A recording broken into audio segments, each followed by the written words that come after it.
Alors maintenant on va faire un autre petit jeu. J'aime autant que tu restes debout, viens. Alors, je vais le faire avec ces lunettes. Je vais te mettre un petit casque sur les oreilles.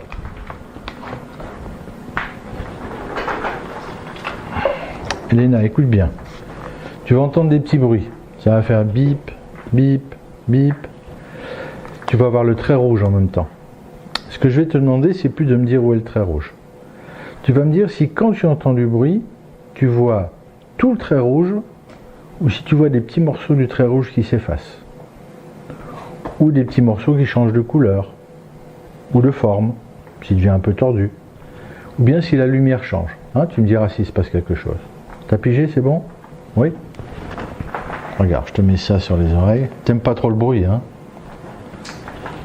Ça va pas durer longtemps, hein, t'inquiète pas. Alors, on va commencer par 500 Hz. Classique. Avec une intensité pas trop forte. Hop, hop, 50 décibels. Voilà. Alors, tu regardes là-bas. T'entends les petits bruits, là, hein? Donc là, tu vas avoir le droit de parler, hein? Tu regardes bien là-bas. Alors, tu me dis, est-ce que tu vois le trait rouge complètement ou est-ce qu'il y a des petits morceaux du trait rouge qui s'effacent par moment? Oui, il y a des petits morceaux qui s'effacent. Tu regardes bien la lumière. Et je voudrais que tu me dises déjà si ça s'efface toujours au même endroit ou si ça change. Je ne le vois plus. Tu vois plus du tout le trait rouge là? Non. Et maintenant il revient et il y a des morceaux qui s'en vont. Il y a des morceaux qui sont. Et alors ces petits morceaux, ils s'en vont toujours au même endroit ou ça change? Toujours au même endroit. D'accord.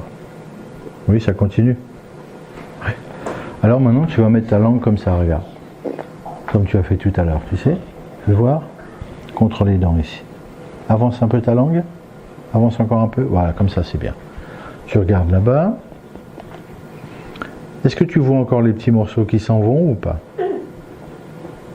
Ok. Maintenant tu mets ta langue en bas, sur les dents du bas. Est-ce que tu vois encore les petits morceaux qui s'en vont ou pas? C'est pas au même endroit. Bien, très bien répondu. Et maintenant tu vas pincer tes lèvres, comme ça, regarde. Voilà. Tu regardes toujours là-bas. Et là, est-ce qu'ils s'en vont encore les petits morceaux ou pas? Ok.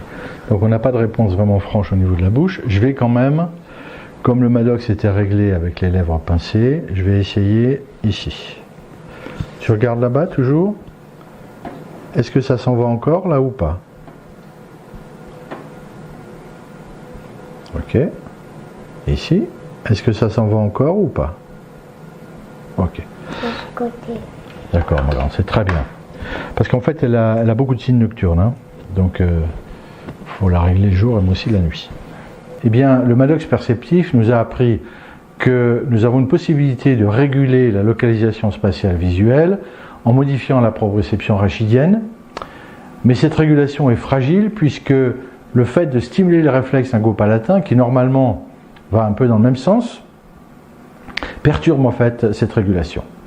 Cette régulation est de nouveau possible si on stimule le nerf facial, la manœuvre de Bratlaski, et également, mais il persiste un doute, par stimulation de la surface plantaire.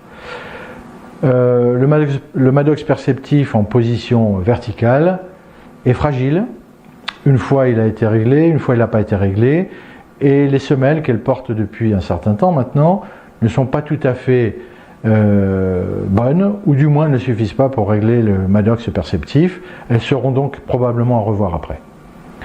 Pour ce qui est de la présence de pseudoscotomes visuels lors des stimulations auditives, on constate qu'ils sont présents déjà, mais que, fait intéressant, la labilité spatiale est très faible, puisque le pseudoscotome apparaît quasiment toujours au même endroit, et la labilité temporelle, c'est-à-dire le fait que ça ne soit pas toujours la même chose, une fois c'est le trait qui s'en va, une fois c'est simplement une partie, est très faible.